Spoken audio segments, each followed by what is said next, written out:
को लाने के लिए ई टेंडरिंग की व्यवस्था हमने शुरू की थी। और ई टेंडरिंग की व्यवस्था में एक लिमिट, जो कि पहले तो तकरीबन बड़ी राशि का काम सरपंच ई टेंडरिंग के बिना ही करवाते थे, लेकिन इस बार एक लिमिट लगाई थी हमने पहले तो 2 लाख रुपए की, कि 2 लाख रुपए से नीचे के जो काम है वो लोग कोटेशन के आधार पर करा सकते हैं। 2 लाख या इससे ऊपर के काम सारे ई टेंडरिंग पर होंगे। अब थोड़ा विवाद हुआ कि नहीं 2 लाख रुपए बहुत कम है, इससे तो शायद एक गली भी नहीं बनती है, फिर हमें अलग अलग से छोटे छोटे काम कराने पड़ते हैं। उनकी मांग को ध्यान में रखते हुए, मांग तो बहुत ज्यादा थी, लेकिन हमने सब विचार विमर्श करने के बाद बहुत से सरपंचों से अलग अलग भी बात हुई, जनता के लोगों से भी बात हुई। सो फरसो अभी 2 दिन पहले हिसार में किसानों का एक मेला था, कृषि मेला। कृषि मेला में लगभग 10,000 से ऊपर संख्या थी जहां मेरा संबोधन हुआ, और मैंने खुल करके पूछा, मैंने कहा ये ई टेंडरिंग के विषय में हमारा स्टैंड ठीक है कि नहीं है? तो सब ने हाथ खड़े करके और खूब तालियां बजाकर कहा कि ये बहुत अच्छा स्टेप है, इससे भ्रष्टाचार भी रुकेगा, पारदर्शिता भी होगी, काम करने वाले लोगों को, नए लोगों को भरने का भी अवसर मिलेगा, वरना तो वही फिर अपने अपने लोग और घूम घाम के उन्हीं को काम मिलता, वही करते हैं, दूसरे नए आदमी को आने का अवसर मिलता नहीं है। तो ई टेंडरिंग के कई फायदे हमारे हैं। तो उसमें से मैं ये तो नहीं कह सकता कि हर एक सरपंच मान गया होगा, लेकिन अधिकांश सरपंचों ने हमारी बात मान करके और काम कराने शुरू कर दिए हैं। हमने इसमें थोड़ा उनकी डिमांड को ध्यान में रखते हुए अभी निर्णय लिया है कि ये 2 लाख की बजाय इस लिमिट को हम 5 लाख रुपया कर रहे हैं, और 5 लाख रुपए तक के काम वो कोटेशन के आधार पर करेंगे। 5 लाख से ऊपर के काम सभी ई टेंडरिंग से होंगे। मुख्य विषय है जो ग्रामीण क्षेत्र के अंदर अपना जो पंचायती राज सिस्टम है, उस पंचायती राज सिस्टम के बारे में कुछ जो भ्रांतियां हैं या कई तरह के विषय चले पिछले दिनों में, केवल उसको स्पष्ट करने के लिए और आपके सामने विषय में रख रहा हूं।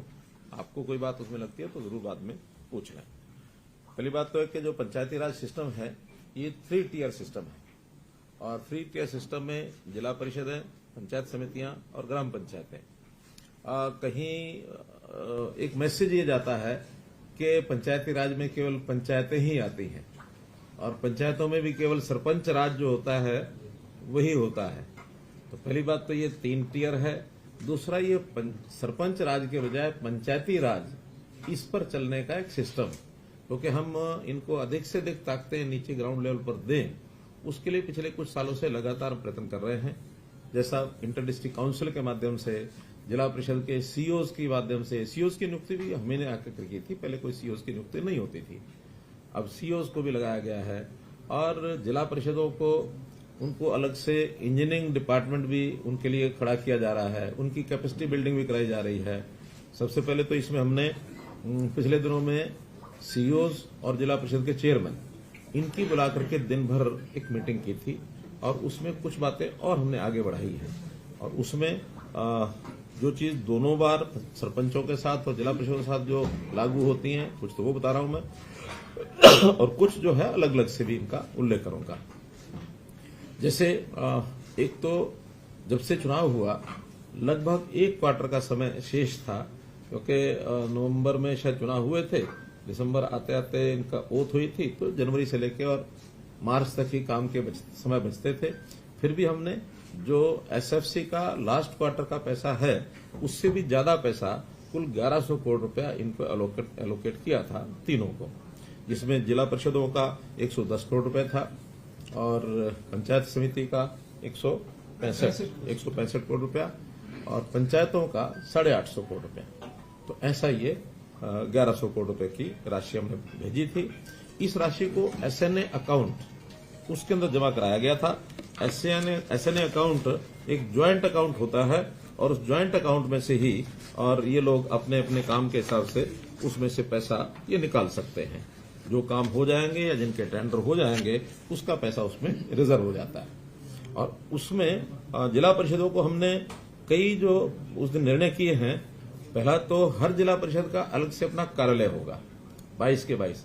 अभी कहीं एडीसी कार्यालय में बैठते थे, कभी डीसी कार्यालय में 2 कमरे होते थे, कहीं कहीं कोई किराया पर लेकर रखते थे, लेकिन हमने हर एक जिला परिषद का अलग से कार्यालय हो, सीओ वहां सरकारी अधिकारी बैठेगा, और जिला परिषद चेयरमैन, वाइस चेयरमैन, उनका अपना एक वहां सिस्टम होगा, मीटिंग्स वहां करेंगे, उनका स्टाफ वहां बैठेगा। तो ये सारा एक विषय किया गया है। इंजीनियरिंग विंग की जैसे मैंने बताई, उसका गठन किया जाएगा। कर्नाटक में इसका बहुत अच्छा उदाहरण है जिला परिषदों का, वहां अच्छी सशक्त हैं। और हमने ये भी किया है कि कुछ प्रतिनिधि जिला परिषद का, एक आध आदमी, एक आध पंचायत समिति का, सरपंचों में से भी, और कुछ हमारे अधिकारी जहां जहां पंचायती राज सिस्टम अच्छा है उसको अध्ययन करने के लिए भी जाएंगे, ताकि वहां क्या अच्छा है उसको बेस्ट प्रैक्टिस जो भी हैं देश भर में उनको अडॉप्ट करेंगे। ये हमने तय किया है। जिला परिषद को हमने जो कुछ काम उनको जिम्मे लगा दिए हैं, जिसमें जिला परिषद रेस्क्यू शेल्टर्स, ई लाइब्रेरीज और शिवधाम योजना के अंतर्गत जो शमशान घाट और कब्रिस्तान के जो 4 काम हमने तय किए हैं वो सब, इसी प्रकार से खेत खलियान योजना के अंतर्गत जो 5 क्रम के रास्ते हैं उनको भी अब जिला परिषद ही पक्का करेंगी। पहले अब ये 5 क्रम के जो रास्ते थे, 5 क्रम के तो हैं मार्केटिंग बोर्ड के, 4 क्रम या इससे नीचे के ये जिला परिषद करेंगी। और मार्केटिंग बोर्ड की जो सड़कें हैं उनकी मेंटेनेंस, रिपेयर ये जिला परिषद करेंगी। हर ब्लॉक में 5 बड़े गांव जिनकी सबसे ज्यादा आबादी है या 10,000 के आबादी के सब गांव, अगर वो 5 से ज्यादा भी हैं ब्लॉक में तो वो भी उसके अंदर स्ट्रीट लाइट लगाने की जो व्यवस्था है ये जिला परिषद के द्वारा कराई जाएगी। ग्रामीण क्षेत्र में पीएचसी, स्कूल मरम्मत का कार्य ये भी जिला परिषदें करेंगी। आंगनवाड़ी भवन तथा उसका रखरखाव, मिड डे मील योजना की मॉनिटरिंग और इसका फीडबैक ये भी सब जिला परिषद के जिम्मे लगाया है। स्वच्छता अभियान के अंतर्गत भी जैसे शहरों में म्यूनिसिपैलिटीज कराती हैं, वैसे जिला परिषद घर घर कूड़ा एकत्र करने की प्रक्रिया वो भी उनके माध्यम से शुरू कराई जाएगी। सॉलिड वेस्ट मैनेजमेंट के तहत बायोडिग्रेडेबल, नॉन बायोडिग्रेडेबल कूड़े को जो अलग अलग उसका निष्पादन करना है, सेग्रीगेशन करना है, वो भी उनके द्वारा कराया जाएगा। इस प्रकार से ग्रामीण क्षेत्र में जो स्वच्छता व्यवस्था का जो बड़ा काम है ये जिला परिषदों के माध्यम से और इसको इनिशिएट किया जाएगा। और अब हम हर महीने में जिला परिषद के जो सीईओज हैं और चेयरमैन हैं उनकी मीटिंग अलग अलग से होगी और हर 3 महीने में एक ज्वाइंट मीटिंग इनकी हुआ करेगी, ताकि इनके काम का एक मूल्यांकन ये समय समय पर लगातार हम करते रहें। क्योंकि हम चाहते हैं कि जो काम अभी तक यानी प्रदेश सरकारों के डिपार्टमेंट्स के माध्यम से ही इनिशिएट किए जाते थे, लेकिन इकाइयां बहुत हैं, 6,220 पंचायतें हैं, 150 के लगभग ब्लॉक्स हैं, 22 हमारी जिला परिषद हैं, तो इतने बड़े इकाइयों के काम को डिसेंट्रलाइज करके जितना ज्यादा कराएंगे उतना सेवाओं का लाभ जनता को अधिक मिलेगा। इसी प्रकार एक हमारी पंचायत समिति को लेकर के भी अलग से बैठक होनी है, उनको भी कुछ काम जो हमने विचाराधीन है लेकिन फाइनल करेंगे तो आपको बताएंगे। अभी तो क्योंकि सरपंचों का जब चुनाव हुआ उस समय भी कुछ बातें हमने घोषित की थी। एक विचार ऐसा इस बार बना था कि ये सारे काम जनता के जो लिए काम किए जाते हैं उनको अधिक से अधिक पारदर्शी बनाना और जो काम ठीक न करे उसको जवाबदेह बनाना, इसका भी हमने एक अभियान लिया है। जितना पैसा हम भेजेंगे, अब चूंकि टेक्नोलॉजी का जमाना आ गया है तो टेक्नोलॉजी से हर चीज को मॉनिटर भी किया जा सकता है। वो समय अब खत्म हो गया कि जब कोई प्रधानमंत्री भी ये कहता था कि 1 रुपया ऊपर से भेजा जाता, नीचे 15 ही पैसे पहुंचते हैं। अब तो टेक्निकली 1 रुपया अगर भेजा जाएगा तो 1 ही रुपया खाते में नीचे जाएगा, बीच में कोई स्कोप नहीं है उसमें से कोई एक भी पैसा निकाल ले। तो इसलिए उस पारदर्शिता को लाने के लिए ई टेंडरिंग की व्यवस्था हमने शुरू की थी। और ई टेंडरिंग की व्यवस्था में एक लिमिट, जो कि पहले तो तकरीबन बड़ी राशि का काम सरपंच ई टेंडरिंग के बना ही करवाते थे, लेकिन इस बार एक लिमिट लगाई थी हमने पहले तो 2 लाख रुपए की, कि 2 लाख रुपए से नीचे के जो काम हैं वो लोग कोटेशन के आधार पर करा सकते हैं, 2 लाख या इससे ऊपर के काम सारे ई टेंडरिंग पर होंगे। अब थोड़ा विवाद हुआ कि नहीं 2 लाख रुपया बहुत कम है, इससे तो शायद एक गली भी नहीं बनती है, फिर हमें अलग अलग से छोटे छोटे काम कराने पड़ते हैं। उनकी मांग को ध्यान में रखते हुए, मांग तो बहुत ज्यादा थी लेकिन हमने सब विचार विमर्श करने के बाद बहुत से सरपंचों से अलग अलग भी बात हुई, जनता के लोगों से भी बात हुई। सो फॉर सो अभी 2 दिन पहले हिसार में किसानों का एक मेला था, कृषि मेला में लगभग 10,000 से ऊपर संख्या थी जहां मेरा संबोधन हुआ। और मैंने खुल करके पूछा, मैंने कहा ये ई टेंडरिंग के विषय में हमको जो हमारा स्टैंड है ठीक है कि नहीं है, तो सब ने हाथ खड़े करके और खूब तालियां बजाकर कहा कि ये बहुत अच्छा स्टेप है, इससे भ्रष्टाचार भी रुकेगा, पारदर्शिता भी होगी, काम करने वाले लोगों को, नए लोगों को भरने का भी अवसर मिलेगा, वरना तो वही फिर अपने अपने लोग और घूम घाम के उन्हीं को काम मिलता, वही करते हैं, दूसरे नए आदमी को आने का अवसर मिलता नहीं है। तो ई टेंडरिंग के कई फायदे हमारे हैं। तो उसमें से मैं ये तो नहीं कह सकता कि हर एक सरपंच मान गया होगा, लेकिन अधिकांश सरपंचों ने हमारी बात मान करके और काम कराने शुरू कर दिए हैं। हमने इसमें थोड़ा उनकी डिमांड को ध्यान में रखते हुए अभी निर्णय लिया है कि ये 2 लाख की बजाय इस लिमिट को हम 5 लाख रुपया कर रहे हैं, और 5 लाख रुपए तक के काम वो कोटेशन के आधार पर करेंगे। 5 लाख से ऊपर के काम सभी ई टेंडरिंग से होंगे। हाँ, 5 लाख तक के काम जो हमारी बातचीत तो सारे प्रतिनिधिमंडल से हुई है, उन्होंने उसको स्वीकार किया कि जो भी कोटेशन का काम होगा, लिमिट चाहे कुछ भी होगी, लेकिन उसका ऑडिट ये जरूर होगा। और ऑडिट का सिस्टम भी अब जिसको कहना चाहिए कि ऑनलाइन प्रणाली से ही होगा। ऑनलाइन प्रणाली से ही उसके जो एस्टीमेट हैं वो तैयार किए जाएंगे, ऑनलाइन उसकी एमबी भरनी होगी, बिल भी अपलोड होंगे, भुगतान जो है वो भी एक कॉमन पोर्टल से होगा। विषय आएगा रेट का। रेट्स 2 प्रकार के ये प्रचलित हैं। एक है HSR rates, Haryana scheduled rates, दूसरे हैं डीसी रेट्स। लोकल लेवल पर डीसी रेट शायद इसीलिए बनाए गए हैं कि हर जिले में इस प्रकार की चीजों के रेट थोड़ा डिफर करते हैं, चाहे रेत का रेट है, चाहे ईंटों का रेट है, चाहे मानो टाइल्स का रेट है, क्योंकि जो बल्कि मटेरियल होता है उस रेट को वहां के लोकल परिस्थिति के हिसाब से रखना पड़ता है। उसका फ्रेट कितना लगता है, कितनी दूर से लाना पड़ता है, इसलिए एक ही रेट नहीं रखा जा सकता। जहां ईंटें बनती हैं वहां थोड़ी सस्ती मिलेंगी, जहां ईंटें बनती ही नहीं है, दूर से आती हैं, तो स्वाभाविक है ईंट के रेट से एक बहुत बड़ा प्रतिशत उसका फ्रेट में जाएगा। यही स्थिति मिट्टी की, रेत की, इंटरलॉकिंग टाइल्स की, कभी कभी मजदूरी भी अलग अलग होती है। कुछ स्थानों पर मजदूरी सस्ती होती है, कहीं कहीं एनसीआर एरिया में मजदूर महंगा मिलता है, तो उन रेट्स का थोड़ा डिफरेंस ये हमेशा रहता रहा है। इसमें अब उनकी मांग क्या थी कि इन रेट्स को रियल लेवल पर लाया जाए जो मार्केट रेट है। हमने निर्णय करके उनको बता दिया है कि कुछ आइटम्स, खास करके जैसे इंटरलॉकिंग आइटम्स हैं या ईंटें हैं, जो एक स्टैंडर्ड कुछ तय किया जा सकता है उसका, इसका रेट कंट्रैक्ट करेंगे हर जिले का। ब्लॉक का है, जिले का सर, जिले का है सर। वैसे ब्लॉक लेवल पे अगर कोई वेरिएशन आती है तो कैप्चर करते हैं, बट ये डीसी रेट जो ब्लॉक लेवल पे करते हैं, इंटरलॉकिंग का जो रेट कॉन्ट्रैक्ट करेंगे वो डिस्ट्रिक्ट लेवल पर ही रेट कॉन्ट्रैक्ट होगा।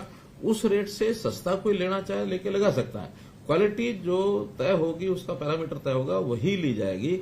लेकिन अगर कोई व्यक्ति किसी व्यक्ति से कुछ नेगोशिएशन करके सस्ता भी लेना चाहता तो ले सकता है, लेकिन मैक्सिमम रेट वही होगा जो रेट कॉन्ट्रैक्ट होगा। रेट कॉन्ट्रैक्ट में जो पार्टीज टेंडर करेंगी, जो उसमें पार्टिसिपेट करेंगी और रेट मैचिंग जो करेंगी L1 को, उनको सबको सप्लाई करने का अवसर दिया जाएगा। किसी से भी मटेरियल जो है वो लिया जा सकता है। फिर इसकी जो गुणवत्ता की जांच करने के लिए सोशल ऑडिट सिस्टम, इसको हम स्थापित कर रहे हैं। अगले 6 महीने के अंदर इसका विधिवत एक सिस्टम बन जाएगा। वही गांव के प्रमुख लोगों की टीम बनेगी, वही उसका ऑडिट करेंगी, जिसके अंदर कुछ रिटायर्ड लोग होंगे, कुछ पूर्व जनप्रतिनिधि होंगे, जो एक सहमति के आधार पर ग्राम सभा को भी बताया जाएगा। उसमें भी अगर कोई गलत आदमी आया तो उसको बाहर करके ग्राम सभा की जो बैठक है उसके अंदर उसको सैंक्शन कराएंगे। ये आपकी यहाँ की सोशल ऑडिट टीम है। तो ऐसे सोशल ऑडिट के माध्यम से भी जांच की जाएगी। और एक हमने क्वालिटी एश्योरेंस अथॉरिटी ये बनाने का भी शुरू कर दिया है, बहुत जल्दी नोटिफाई हो जाएगी। छोटे बड़े प्रदेश में जो भी काम है, सबकी क्वालिटी को एक प्रकार से उसको सुनिश्चित करने के लिए ये जो क्वालिटी असेसमेंट अथॉरिटी होगी, ये अपना मैकेनिज्म खड़ा करेंगे। कहीं भी चलते हुए काम में भी वो चेक करेंगे।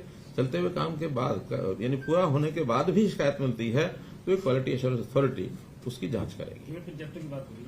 नहीं, ये तो सबके लिए, पूरे प्रदेश में क्वालिटी एश्योरेंस अथॉरिटी हर सिविल वर्क के लिए, वो पंचायती पर भी लागू होगा, बाकी भी लागू होगा। और ये जो 5 लाख रुपए की राशि की लिमिट बनाई है नेगोशिएशन की, इसमें चाहे वो 5 लाख या 5 लाख से कम के काम हो, क्योंकि जरूरी नहीं कि हर काम 5 लाख का होगा, 2 लाख के भी होंगे, 3 के भी हो, 1 का भी होगा। तो ऐसे कोटेशन के आधारित कुल जो काम है उसकी मैक्सिमम लिमिट तो 25 लाख है बड़ी पंचायतों के लिए, लेकिन जो छोटी पंचायतें हैं उसका 1/3 से ज्यादा ये उसमें से नहीं करा पाएंगे। मानो कुल मिलाकर के है ही 50 लाख रुपया किसी पंचायत के पास, तो 17 लाख रुपए के काम वो उसमें से कोटेशन पर करा पाएंगे, बाकी काम ई टेंडरिंग से ही कराएंगे। तो ऐसे इसमें कोई और नया कोई सुझाव आएगा? मानो बहुत छोटी पंचायतें भी कहीं कहीं हैं, है ही 5-7 लाख रुपया साल का जाता। मानो 1000 की आबादी होगी तो उसमें 1000 की आबादी में 2000 के हिसाब से कितना हुआ? 20 लाख। 20 लाख। हाँ, तो 1000 की आबादी में 20 लाख रुपया जाएगा। तो उनके काम भी उतने छोटे छोटे उतने ही होंगे। अगर वहां बड़े काम का स्कोप नहीं होगा तो छोटे काम का दोबारा से भी सोच सकते हैं। लेकिन अभी पहले चरण में हमने ये सोचा कि कोटेशन के काम जो हैं वो मैक्सिमम तो 25 लाख, लेकिन 1/3 से ज्यादा नहीं सालाना। मतलब 75 लाख है तो 25 बन गया, अगर 20 है तो फिर वो 7-1 की सालाना। अगर 75 लाख से ऊपर भी किसी गांव का अलॉटमेंट है तो 25 लाख का काम करा सकता है।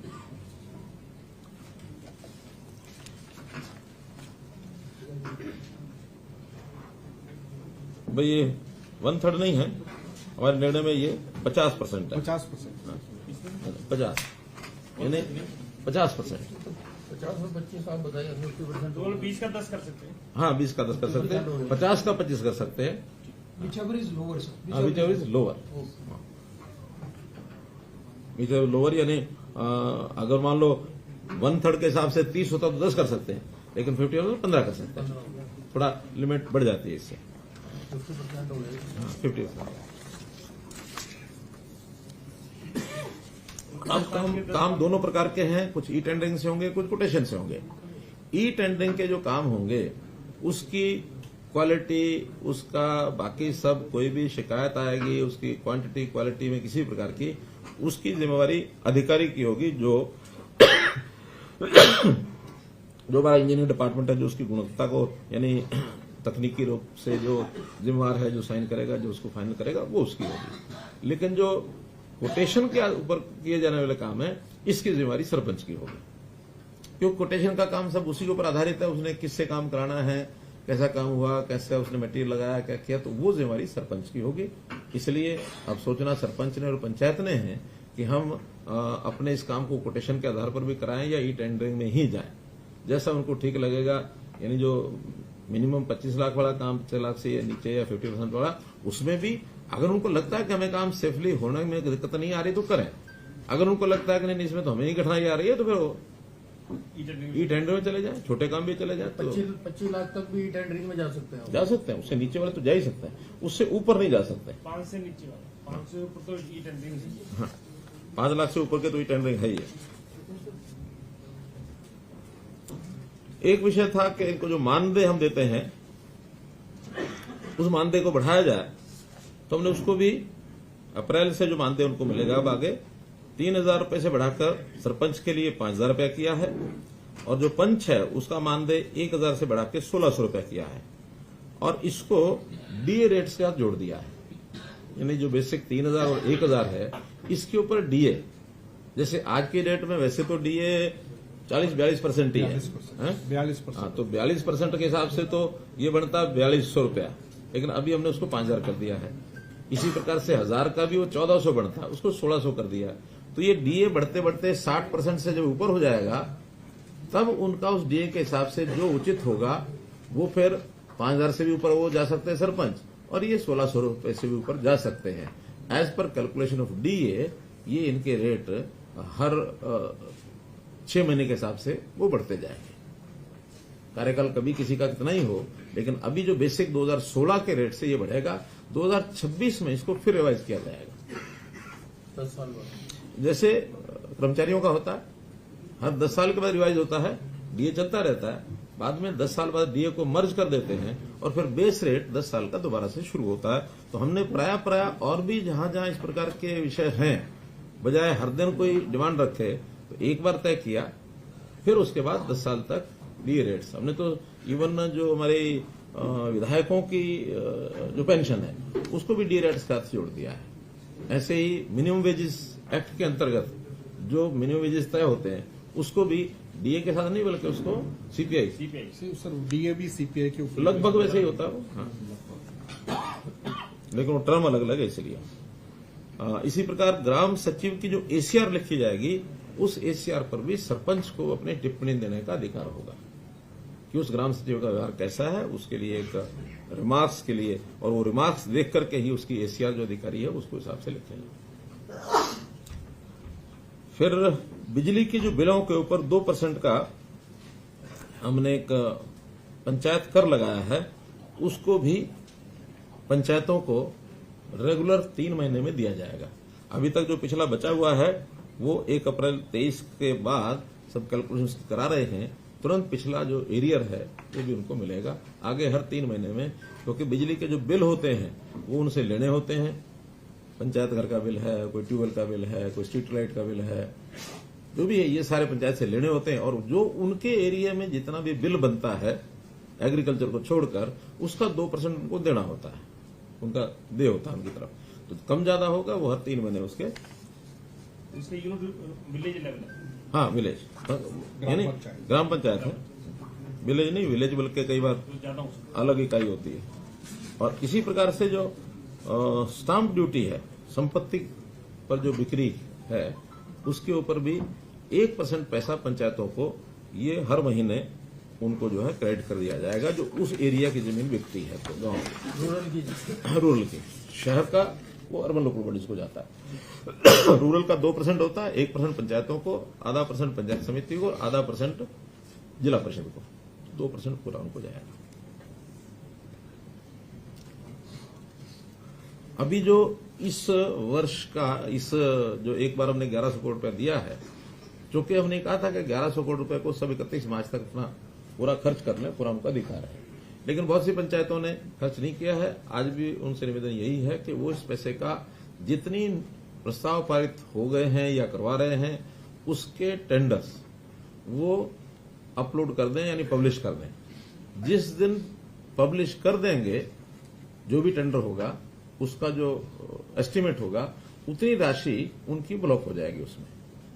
वैसे तो सामान्यतः उस अकाउंट में से पैसे तब निकालते हैं पेमेंट करनी होती है, लेकिन हम ये भी सुविधा दे रहे हैं कि अभी भी वो टेंडर पब्लिश करेंगे उसी दिन से वो राशि उनकी 31 मार्च से पहले वो उनके लिए हो जाएगी, बाकी जो है वो अगले साल में चली जाएगी। है। कोटेशन वाले होंगे तो हाँ कोटेशन वो बता रहा हूं अलग।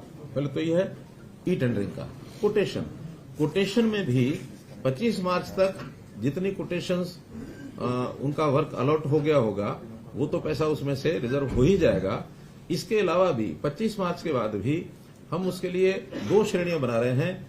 उन 2 श्रेणियों में एक के लिए 5 लाख रिजर्व रख रहे हैं, दूसरे के लिए 10 लाख, ताकि इस 5 लाख और 10 लाख को भी 25 मार्च से 31 मार्च तक वो यूज कर सकेंगे, और वो नहीं करेंगे तो वो भी फिर आगे चला जाएगा। तो इस प्रकार से श्रेणी बनाई है। जिनकी टोटल राशि सैंक्शन 20 लाख तक है उनके लिए 5 लाख रुपए छोड़ेंगे, और जिनकी राशि 20 लाख से ऊपर है उनके लिए 10 लाख छोड़ेंगे,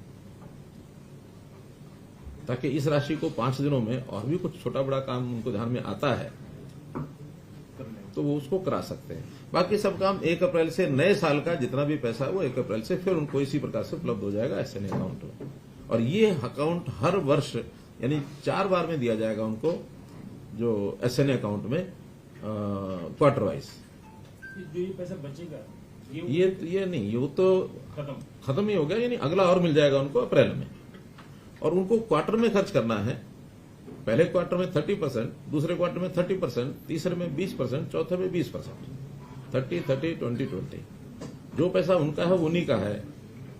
हाँ, बचे हुए पैसे का उपयोग जहां जरूरत ज्यादा है या जिन लोगों ने काम ज्यादा कराना है उनको ट्रांसफर करेंगे, पैसा वो उन्हीं का है।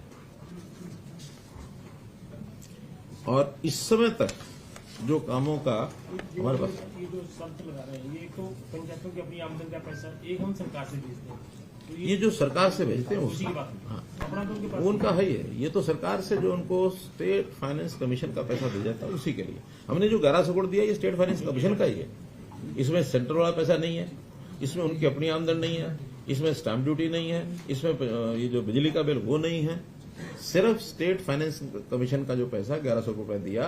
अगले साल का टोटल जो बनेगा वो अभी बजट में तय हो जाएगा कि कितना हमने देना है, उसका 30-30-20-20। और उसमें भी पहला काम हम ये करते हैं कि जो कमिटेड एक्सपेंसेस होते हैं उस पैसे में से सबसे पहले वो निकाल सकते हैं। सैलरी है, कोई इंटरेस्ट देना किसी चीज का, कोई किराया देना है, या बिजली का पैसा आया कम है देना ज्यादा है, वो दिया जा सकता है। तो जो कमिटेड एक्सपेंस देना है वो तो देना ही है। विकास के काम के लिए जो बाकी बचा पैसा उसको वो यूज करेंगे। अभी तक जो स्टेटस है, कुल 6,220 पंचायतें हैं, 217 हैं जो चुनी गई थी, 3 पंचायतों का चुनाव नहीं हुआ था। तो 6,217 में अभी तक 5,048 पंचायतों ने प्रस्ताव पारित किए हैं। 1169 पंचायतें ही ऐसी हैं जिन्होंने भी कोई प्रस्ताव पारित नहीं किया, और इसमें 2 लाख से नीचे के, 2 लाख के ऊपर के, कुछ पंचायतों ने दोनों किए हैं, 2 लाख नीचे ऊपर दोनों। वैसे कुल काम 9418 काम हैं जो आज की डेट तक प्रस्ताव पारित हो चुके हैं। राशि का इसमें अभी मेरे पास नहीं आया है, लेकिन 1100 पंचायतें हैं 6,217 जिन्होंने प्रस्ताव डाले 5,048। सर इसकी एस्टिमेट बनती है प्रस्ताव के बाद। हाँ, पहले प्रस्ताव पास होता है, फिर उसका एस्टिमेट बनता है, एस्टिमेट के बाद फिर एडमिनिस्ट्रेटिव अप्रूवल होता है। अब तो 1500 ही बच गई, मतलब 1100 को चाहिए 1169 हैं जिन्होंने अभी प्रस्ताव डाला नहीं है। लेकिन चूंकि अभी तक कुछ लोग हो सकता है इस निर्णय के इंतजार में हो, कितना होगा कितना नहीं होगा। आज निर्णय कर दिया है, अब इसके बाद भी अभी 14 दिन का समय और 15 दिन का समय शेष है। आज 15 तारीख ही है, 15 है, तो आज 16 दिन अभी शेष हैं। इसमें भी ये लोग डाल सकते हैं, तो इसके लिए इनका आह्वान है कि इसको डालना ही चाहिए। तो इस प्रकार से ये सारा विषय हुआ है। आज की डेट में जो एक प्रस्ताव जो अपलोड हुए हैं उसका भी एक आंकड़ा हमारे पास था।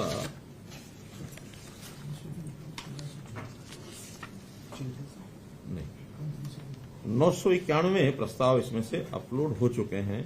एडमिनिस्ट्रेटिव अप्रूवल भी लगभग 1400 की हुई है। ये अब डले हैं, तो अब 991 डले, इसमें 7 दिन का 15 दिन का अमाउंट के हिसाब से टाइम होता है। तो कोई 7 दिन में क्लियर होगा, कोई 15 दिन में क्लियर होगा। 1044 हो गए जो टेंडर फ्लो। अब 1044 हो गए। मेरे पास 991 का आंकड़ा है, तो अभी लेटेस्ट 1044 है। ये तो हर घंटे में बदलता है।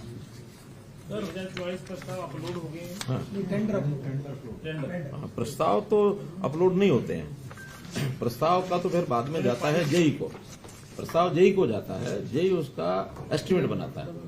एस्टिमेट बनने के बाद फिर वापस पंचायत उसका